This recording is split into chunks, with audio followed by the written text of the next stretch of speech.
放心，挣的都赚了。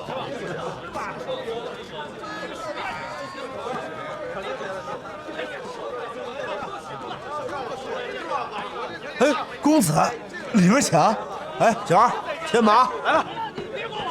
哎呦，客官，咱们里边请。我们天下坊啊，虽然名声上不及天启城的千金台、三顾城的美人庄和青州百城的逍遥城，四大赌坊中排最末。尽管相较于其他3家赌坊都服务于王公贵族及商贾，我们天下坊最大的区别就是来这里的呀多是江湖中人。因为呢，我们天下坊的背后啊是江湖上赫赫有名的武城——天下无双城。无双城。公子，你想要到无双城？是，但入这无双城需要有无双令。是的，从这里过去10里地只有一条路，路上有10几个关卡，都要看过您的无双令才能通行。但是这无双令可不好得呀。听朋友说，这里有办法可以得到。那是自然。还请掌柜的开个价。这里是天下坊，这里的东西啊不能买，只能赌。用您身上贵重的东西来赌，胜了无双令您带走，输了您的东西留下来。赌。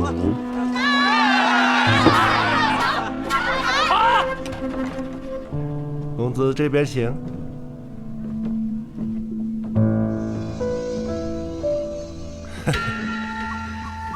这里才是公子的赌局呀。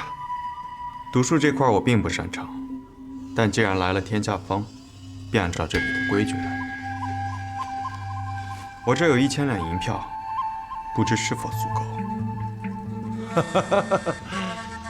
我方才说过了，要用公子身上珍贵的东西来赌，可这银票显然不是啊。我们要的是那个。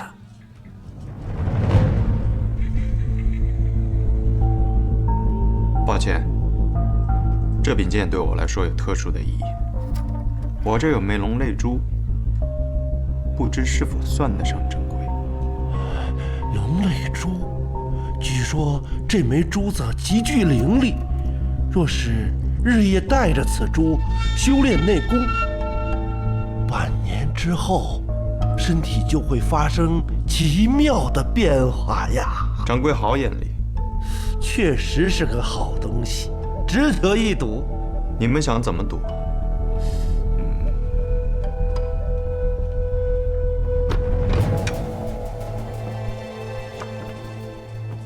天下坊的规矩，贵客决定如何赌。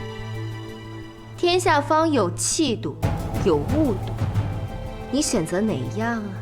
气赌，便是指楼下那些吗？是的，牌九马吊、大小押宝，那物斗都是我们天下坊最大的特色。斗鸡、斗狗、斗蟋蟀，赛马、赛鸽、赛狗，任君挑选。可有斗蜘蛛？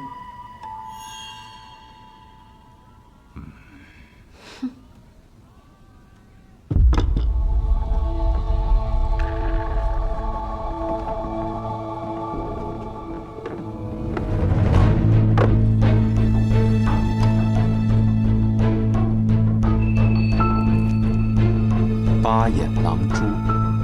哦，客人倒是好见识。那么客人想押注哪一只呢？必须要2者选其一吗？难不成还有别的选择吗？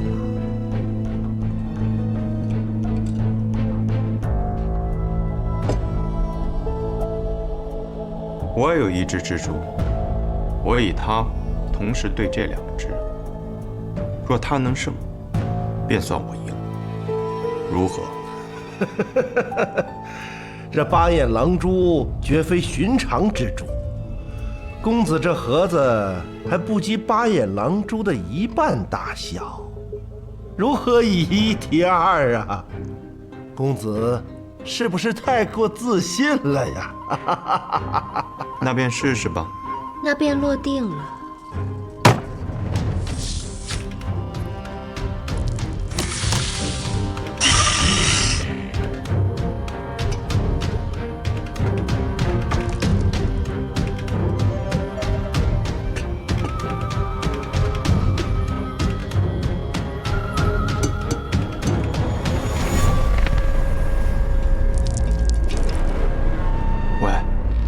出来了，这是去吧。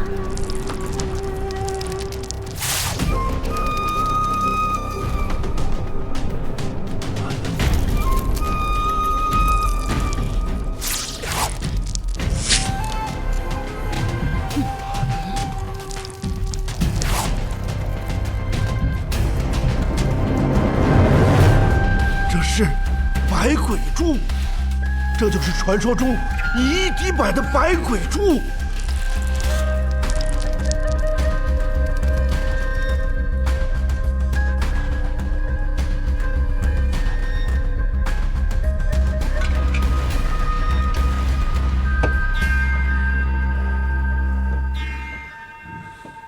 那么这无双令是否应是我的了？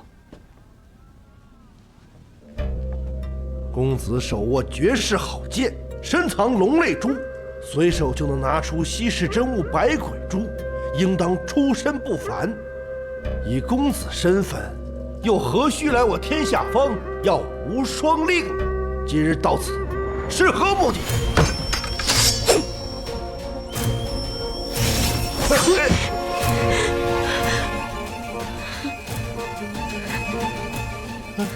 我赢了，给我无双令，我按照天下方的规矩来，也请天下方按照你们的规矩来。我带你去。多谢了。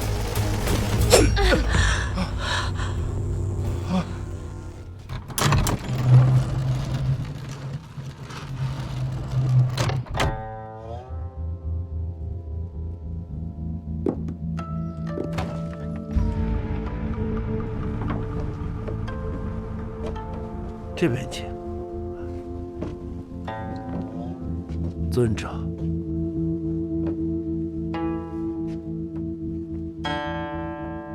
许久没有人进过这间屋子了。我赢了天下方，便能得无双令。是，无双令已经是客人的了。只不过像你这样优秀的客人，我们天下方很有兴趣结识一下。强后这些人也想结识我吗？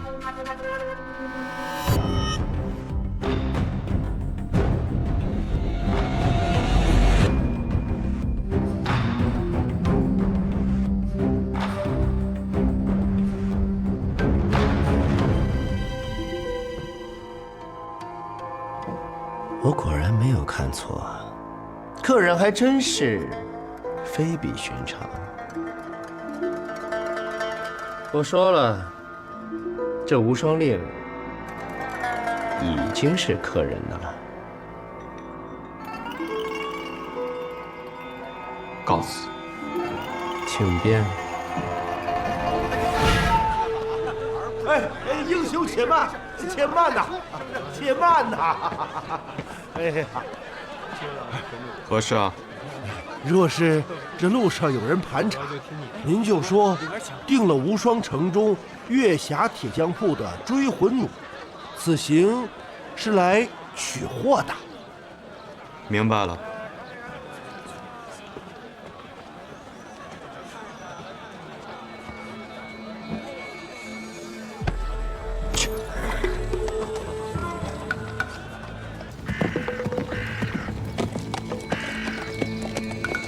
吁！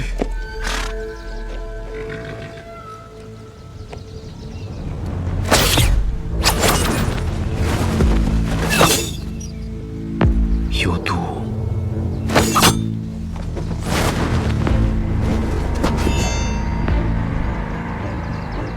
什么意思啊？想造反是不是？我可是你们大家长。小心，他没有中毒。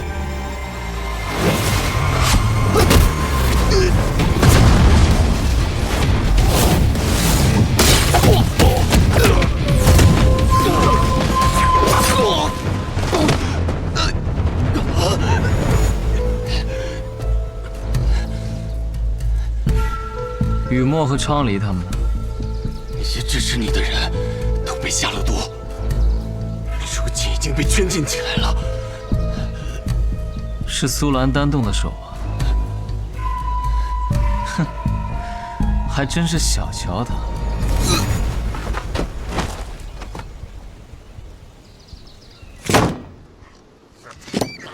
哎，放开了吃啊！啊，天气这么热，就该吃西瓜。哎，过来一起吃西瓜。不是我们，哎，不会有人来了，赶紧过来一起吃，快！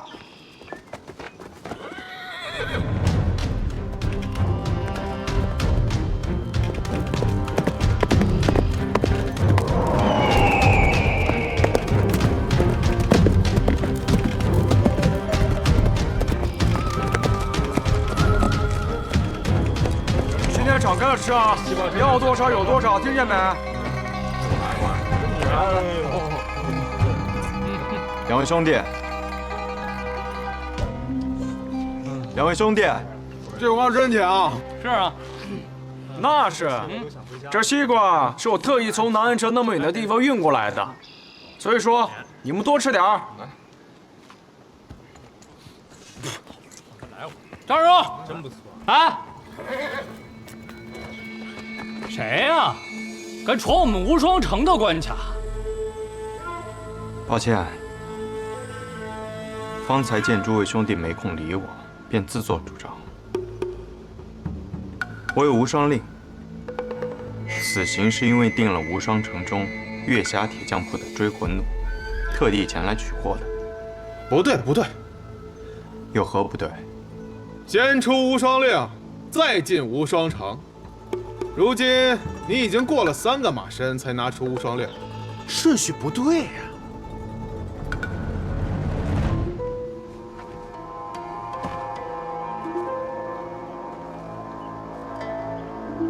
多有冒犯，我现在要过去，可以吗？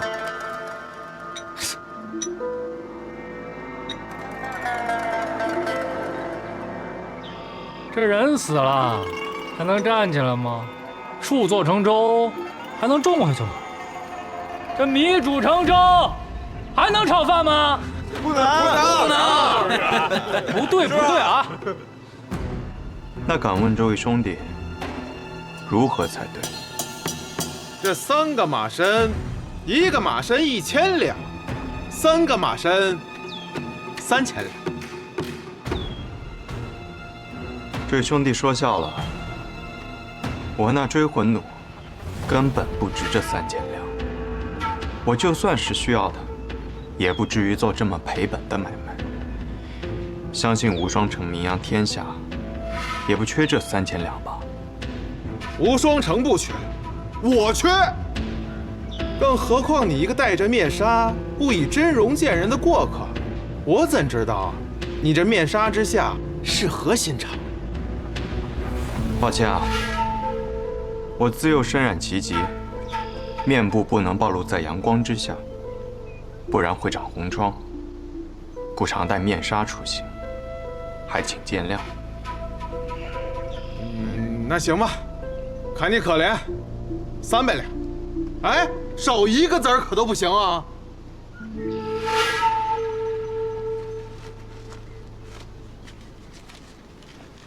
拿来吧你，走吧走吧。这会发嘞？可不嘛，这么多，掉一半吧。一会儿。哎，只有咱俩。等等。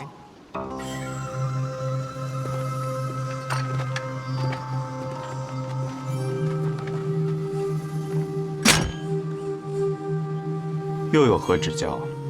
你刚才那声叹气是何意思？只是觉得惋惜。昔日天下第一大派无双城，设了这么多关卡，竟是为了勒索他人。我素来仰慕无双城之威名，今日一见，很是失望。昔日，小子，我们无双城从来都是天下第一的大派，你在这里胡言乱语，不怕死吗？如今江湖之上，天下第一自然是雪月城。我相信这并不是我自己认为的。若诸位觉得无双城更强，那么请问，当年胜过叶鼎之半掌，拯救天下的人是谁？如今位列5大剑仙，以城为名的剑客是谁？天下第一的枪仙又是谁？这些人皆不在无双城，为何无双天下第一？你小子！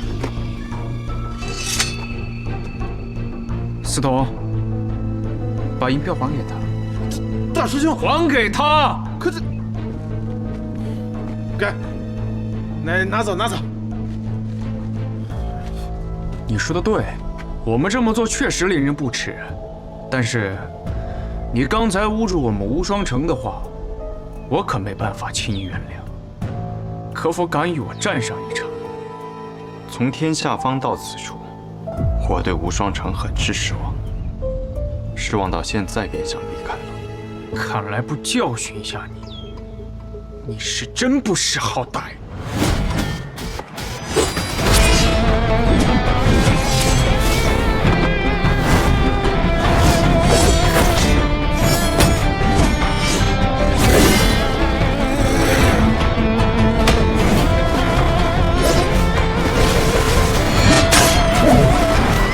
天险枪，大师兄不可啊！若真闹出人命来，我们也……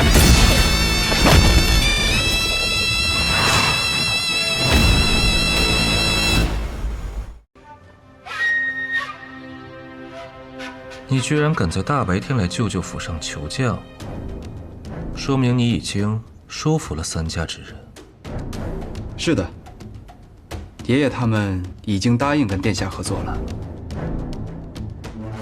很好，识时务者才为俊杰。义卜若能明白这个道理，也不至于落到这个下场。而你做了对的选择。从少时起，我便奇怪，为何影卫们可以来去自如，而我们3家却只能守在万卷楼周遭，做他义卜，做他影宗的后院守卫。直到我看见了苏沐雨，我才明白我这些年的不服不愿，到底是为了什么。苏沐雨他不甘心做影宗的影子，难道我便甘愿吗？爷爷他们老了，而我却年轻，而年轻者便是敢于闯出旧天地。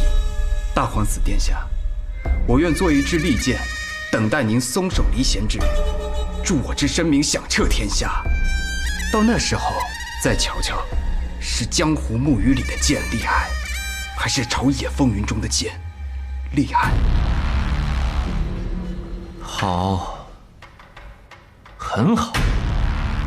对了，那一晚，他们2人已经带走了属于自己格子里的那份信纸了吧？带走了。很好。暗合易主之后，义卜就命人将里面的东西都取走了。大皇子给他们的是假消息吗？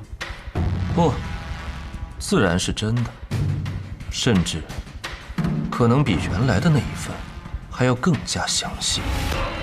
因为消息是我很多年前从白小堂手中买过来的，那时的白小堂还并没有被琅琊王的势力所染指。殿下为何要帮他们？因为很快他们就要帮我了。雨墨姑娘，替我关注一下天启玄武使的动向。我跟他有过约定，不过昨日我去内卫司，他们的人说已经很久没有见过他了。如果有他的消息，他回天启，第一时间通知我。哦，是。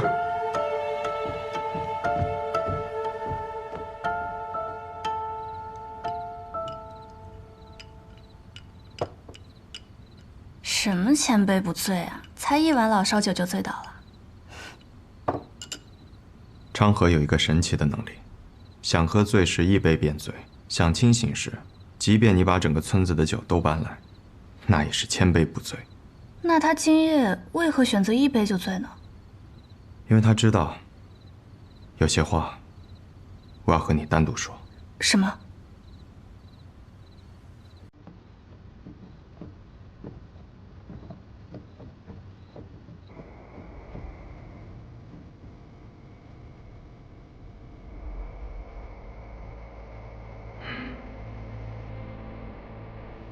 我在天启城的万卷楼中找到了当年的隐秘，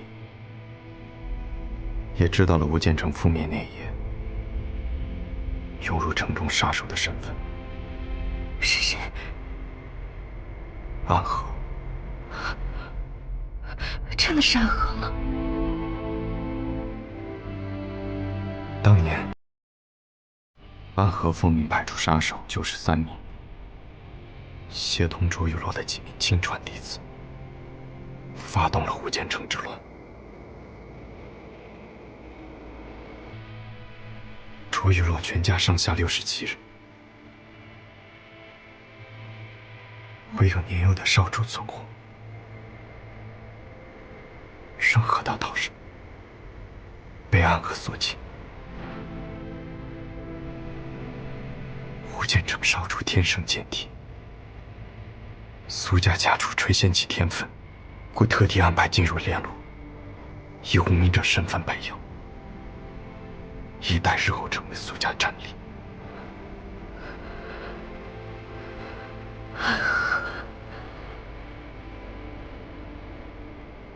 是，我一直寻找的罪魁祸首，原来就是我从小生活的地方。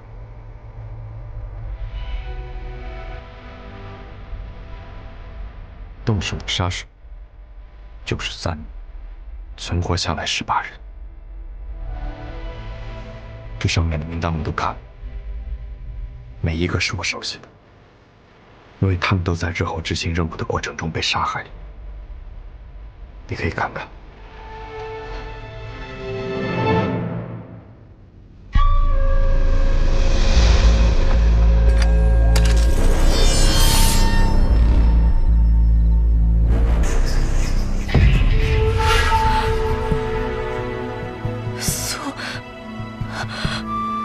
苏邪墨，往下念。苏萧炎、谢水桃、穆天泽，这些人你都熟悉吗？这些人全部都在家园里。明白了。宇哥，你要去做什么？我只是去问些问题，你在这里等着我。里面的人若是醒了，那便让他好好待着。宇哥，放心，总不能昨日还说这里是家园，今日便把整个村子给屠了。苏邪墨住哪儿？村口第3家。小心！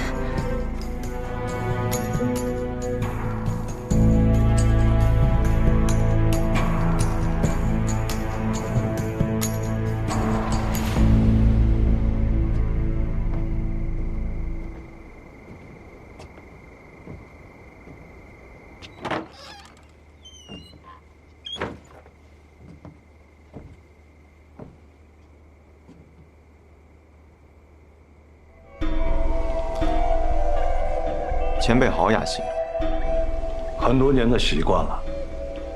喝上一壶酒，吃上一碟花生米，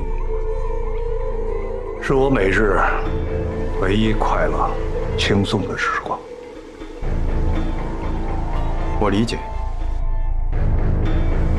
今日见你的第一面，我就猜出了你的身份。你和你父亲年轻的时候格外的相像。我的剑法和我父亲当年比起来，也并不逊色。你的伞是你的剑，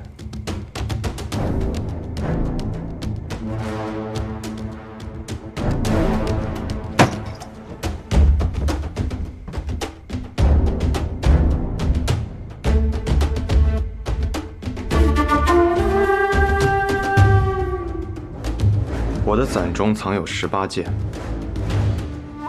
这屋里屋外加起来共18人，刚好一柄剑，取一条你们的命。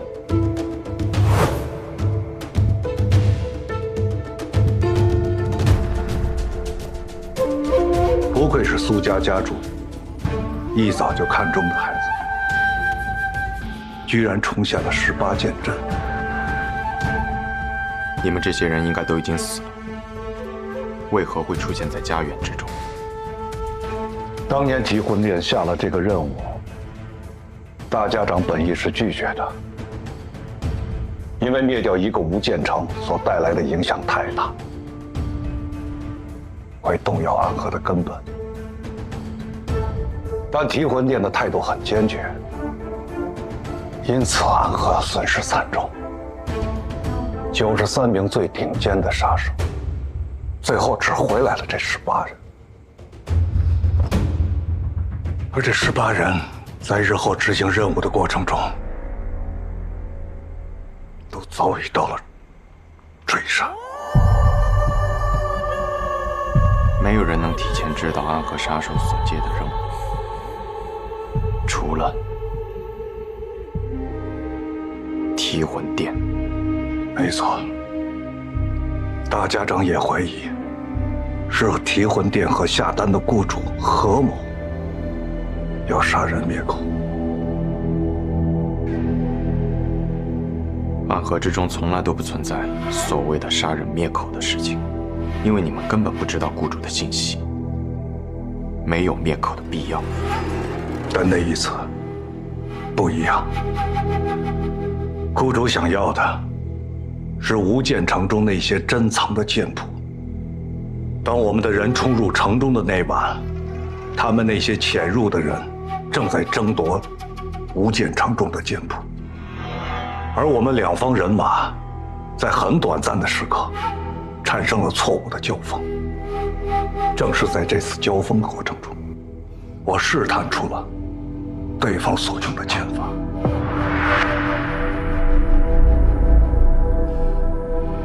成剑上9天，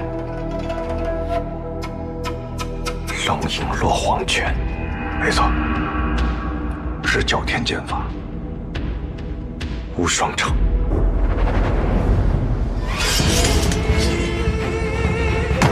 莫急。此剑一出，天下无间。可偏偏号称天下无双的第一武城，赖以成名的也是剑。无双城，这个答案还真是令人心寒。为何心寒？因为我的父亲曾称赞过前任无双城城主刘云奇的剑法，对他应有相惜之意。只可惜，苏公子，我知道的都已经告诉你了，但我也有一些话想对你说。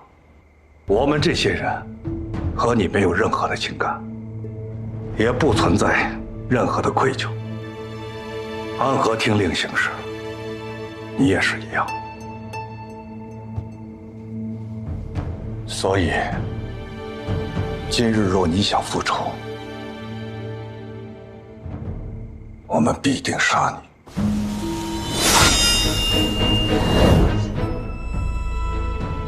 我若要寻仇，找的也应该是卧道之，这点我明白。更何况，入了家园，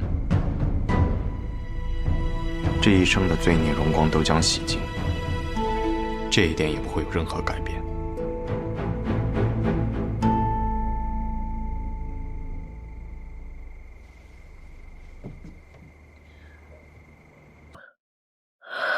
任务结束还能够活着，要带他回去吗？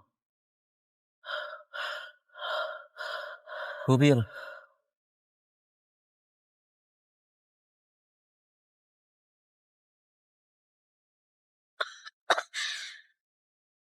都快死了，17号，欠你一只手，还你一条命，算你赚了。多少暗涌的情绪，不舍的挣脱，漫漫长夜中寻觅，挣扎爱痛的17号，你怎么会在这里？我偷听到你们的任务点，私逃出来巡礼，我来接你回家。那地方也能算是家吗？有家人等候便是家。你弟弟还在那里？如同宿命随波蜿蜒去着，谁能趟过黑暗的河？哪里会有彼岸穷尽一生，唯一点光，倾尽颜色。辗转悲欢离合，恋恋不舍，思念在夜里醒着，心不由我，情字总无法逃脱。怎么总把自己搞得这么狼狈？反正每次你都会及时出现，我狼狈点儿也没什么问题。鬼哭园的试炼马上要开始了，各家主花木回绝。这一天终于还是来了。哪里会有彼岸穷尽一生，唯一点光，倾尽颜色。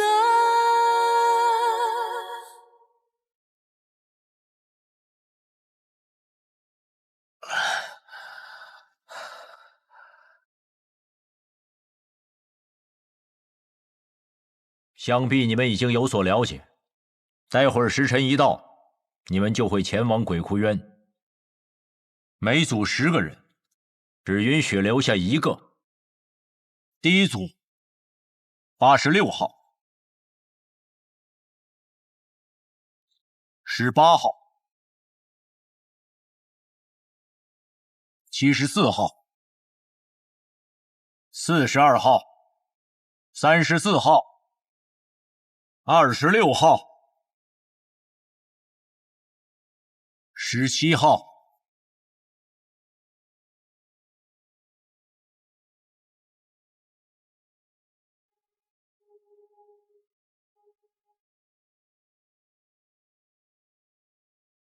第一组的最后一位，63号、63号、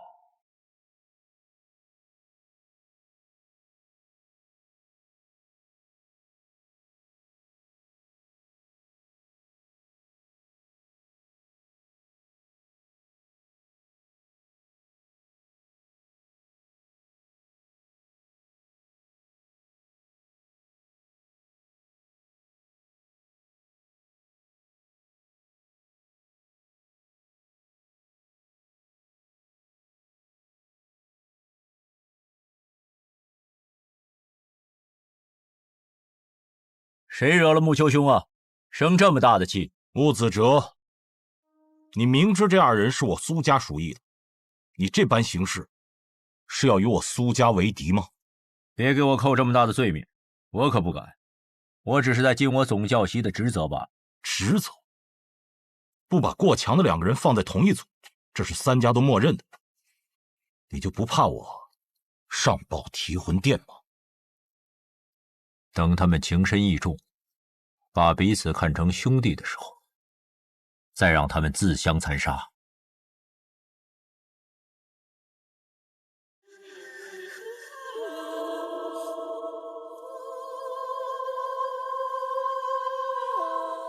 活走在一起，不要走散了。看起来也没有办法与你走散了。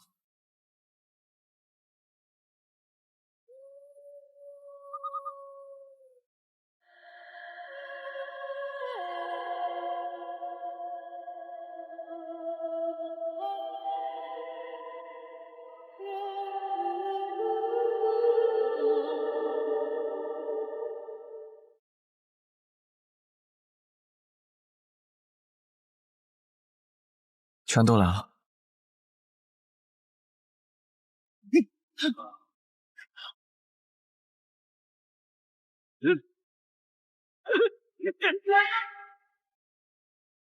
谁都知道你们剑术高超，与其1对1跟你们单打独斗，还不如合力把你们都杀了。我们剩下的再斗，还有几分生气。那便来吧。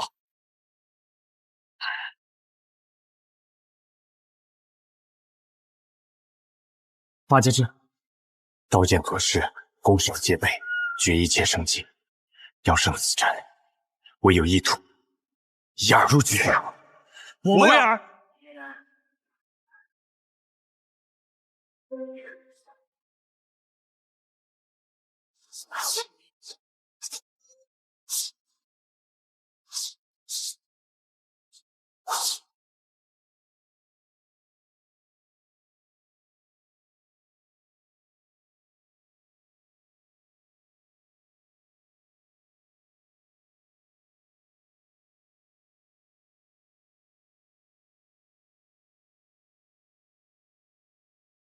要破八节阵，唯有牺牲一人才能找到突破之口。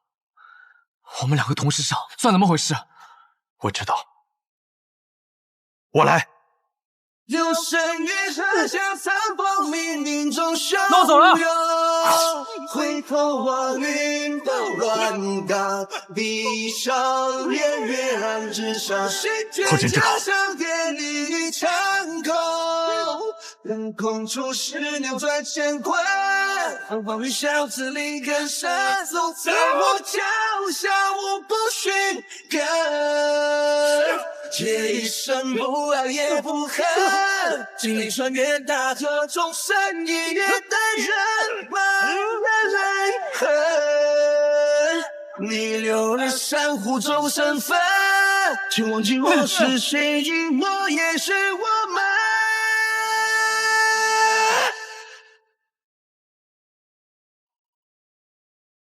三五一生，四季将无知群像，向这里出滔滔，而雷不活动，风起此番风云，利剑真高，江州北风光临宁千万顷，一流水洒背负来，让心了体万里。刀光剑影出鞘，一波好人仰天长啸，手如履薄冰，谁弹起恨命，传至光明，无悔脚下不胜履。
只剩我们2个人了。所以，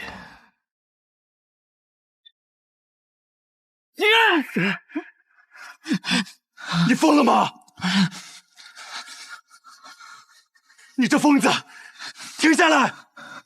我跟你说过，你的恩情，我迟早会还的。我不需要你还，你此前替我做点灯童子的时候已是还了。暗河的规矩，10个人只有1个人能走出鬼窟园，成为3家之人。你若不成我的情，我们2个人都得死。一定会有办法的。我去和他们说，他们享有最顶尖的资格，而我们俩是他们这些年里遇到最好的种子，他们不会愿意就这么失去我们的。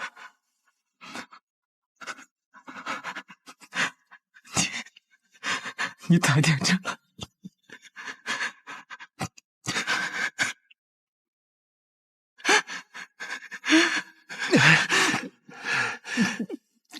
你把手放开！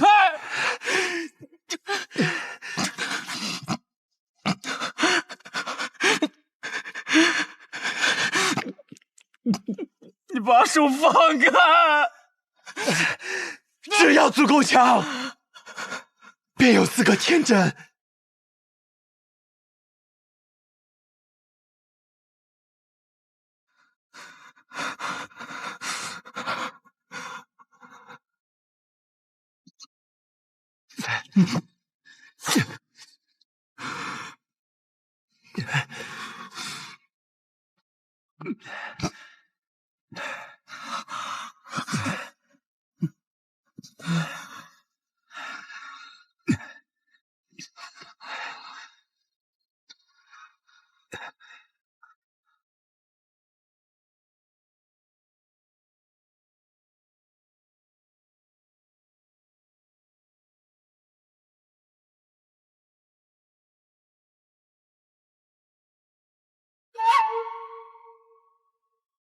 谁进来？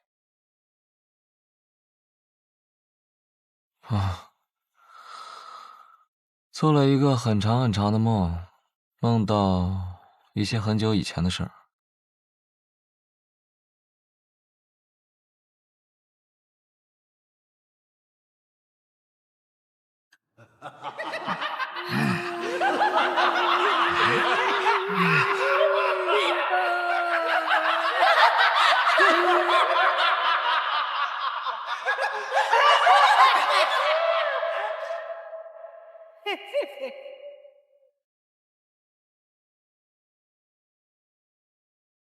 邪魔外道，勿近勿深。我们是邪魔外道，难道你们要救邪魔障？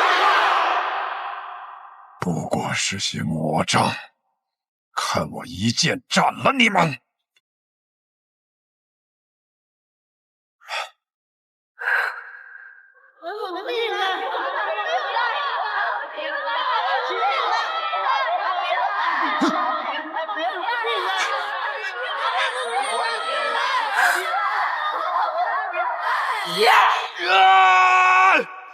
不好！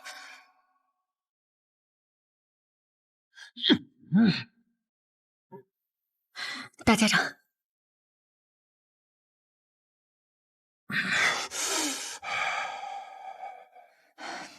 人在虚弱时，邪气便会找机会侵染人的身子，做噩梦是正常的事。大家长不必担心。大家长可还安好？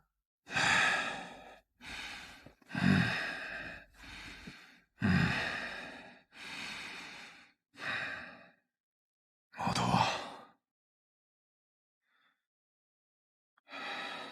是。神医啊，你此生救过多少人？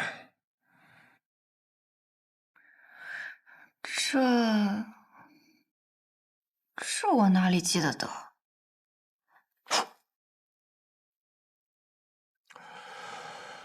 加上唐二老爷，我此生杀过832人，很多人，我甚至不记得他们是谁，但心底里总会有一个声音告诉我，那是我杀过的人。其实我不怕这样的梦。当他们出现的时候，我会拿起手边的剑，将他们斩杀得一干二净。我既然杀得了他们一次，那么自然我能杀得了他们第2次、第3次，无论是梦境还是现实，都不会有任何区别。但这一次，当我拔剑的时候，发现手里的剑已经断了，需要让沐雨快些回来。难道大家长就不害怕他在这个时候背叛你吗？不会的。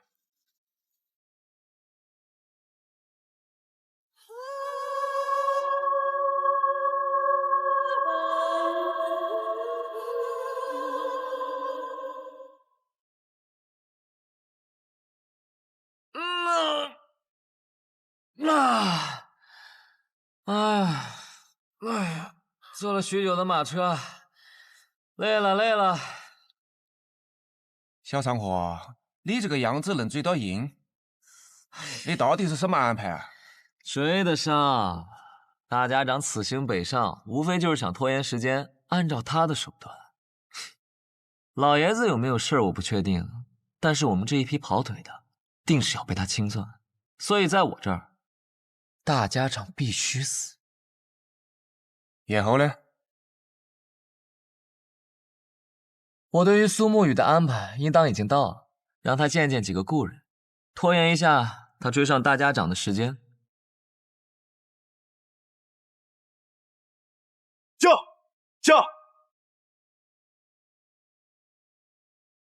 驾！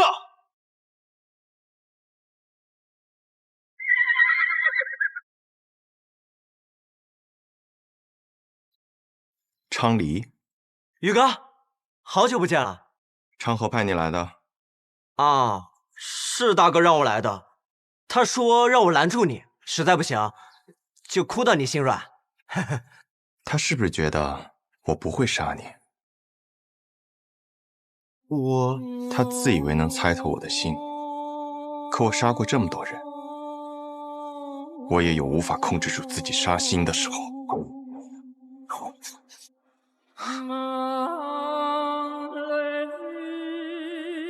若我想杀你，你早就死了。驾！宇哥。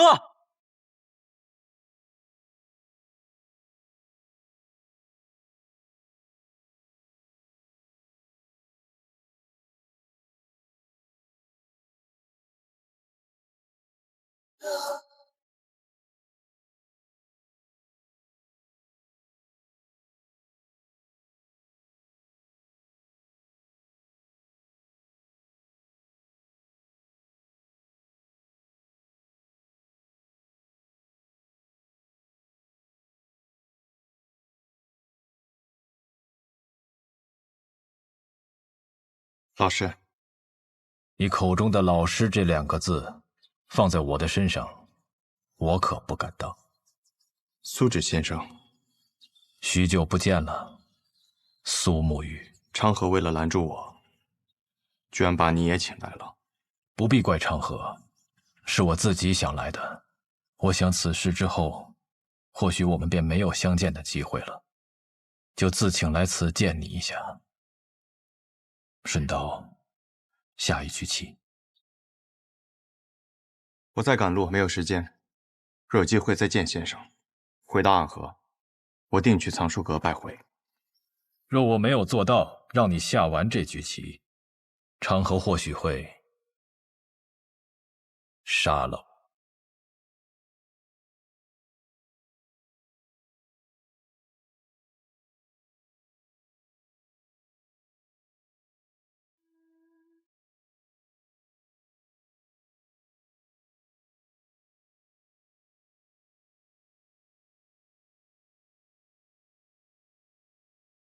先生来此，是想劝我和昌河联手。你们是暗河这100年来最不可思议的搭档，一起联手破过许多危局。这一次，我相信你们一样可以做到。我听昌河说，4年前你们做过一个决定，他当上苏家家主，你当上大家长，成为执掌暗河的新主人。那他有没有说过？我并没有回答他的决定。大家长他值得你这样做吗？这个问题的答案重要吗？墨雨，当你用一个问题来回答另一个问题的时候，就代表你的内心并不坚固。可这问题没有答案，只有选择。我在苏家待了将近10年，昌河与我更是从同一座炼炉当中走出来的师兄弟。准确的说，我们都是家人。昌河那样的人，可不会把老爷子他们当作家人，他只是把你当作家人。可如今我是魁。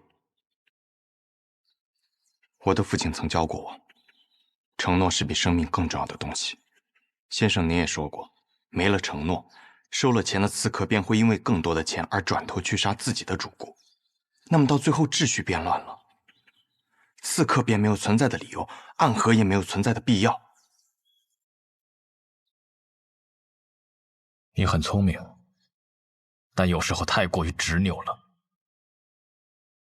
已经沦为杀人的棋子，若心中还不存在点执拗，那么活着也像是死了。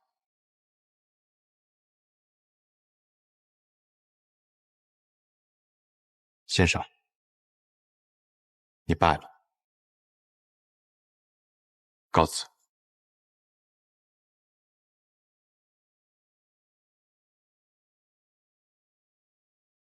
宇哥，你赢不了的。3家家主对大家长这个位置觊觎很久，这个机会他们不可能放过。即便大家长最后把生医好了，他们还是会不惜一切代价把他杀了，这是个必死之局。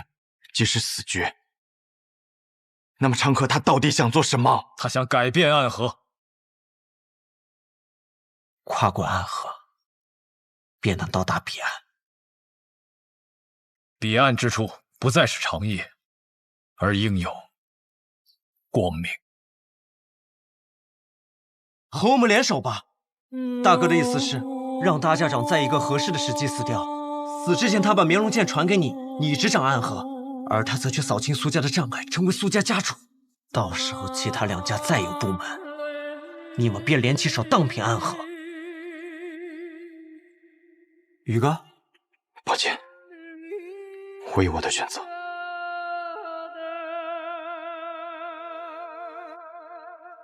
大哥说了，若你拒绝，那他就自己当这个3家之主，到时候不管谁挡在他面前，他都会杀死，包括你，他这一生最好的朋友。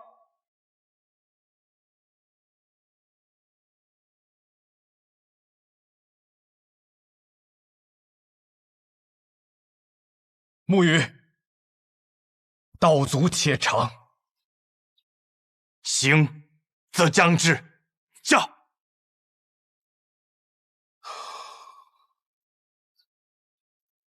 先中毒再解毒，以身试毒。倒是有种不疯魔不成活的意思。只是我不太明白，为了几张银票，神医愿意为我以身试毒？自然是不愿意啊，我又不傻。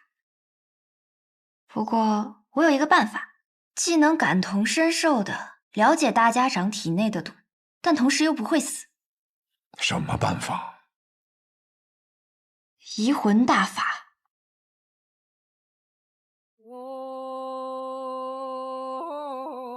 药王谷的秘术移魂大法。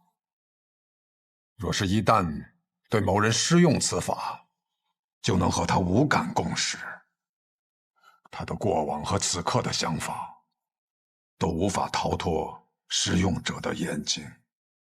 若是遇到意志薄弱者，甚至能彻底占据他的意识。我初听到此门功法，还曾感慨，这哪里是医术，分明是邪术。确实，医者行医，治的是人身体里的毛病，而移魂大法却能治人心病。不过我这次对大家长施用移魂大法，为的是彻底去除你体内的毒。至于大家长你心里想的那些嘛，我可以试着不去看。若是一旦施用移魂大法，那我的性命自然是全在我白鹤怀的掌控之中了。届时只要我想，可以随时杀死大家长。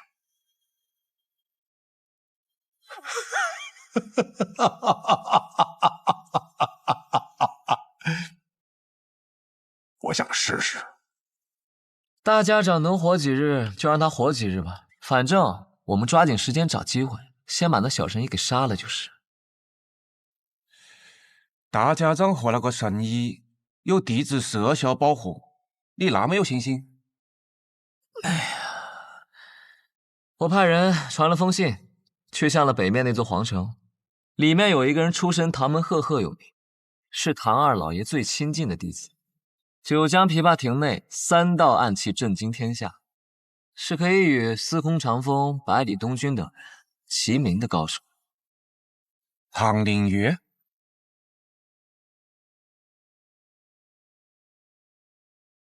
我不知道大家长为什么要杀唐二老爷，但我知道唐二老爷死了，最想报仇的人一定是唐灵月。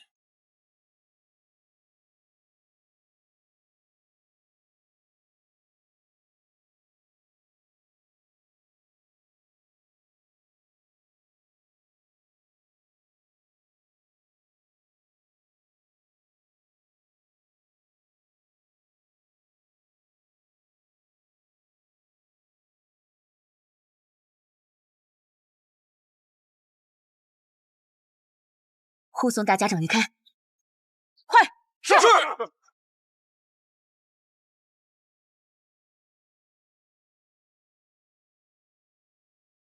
难得有片刻喘息，又要赶路逃命了。等你治好我，便无人敢来了。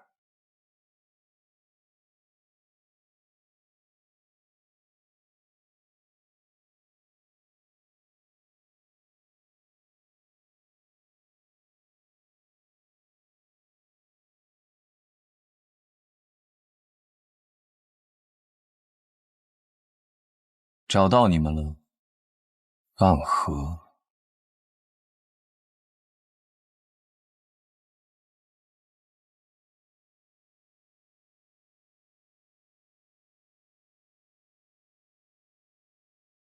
龙须珍，你是唐门的人？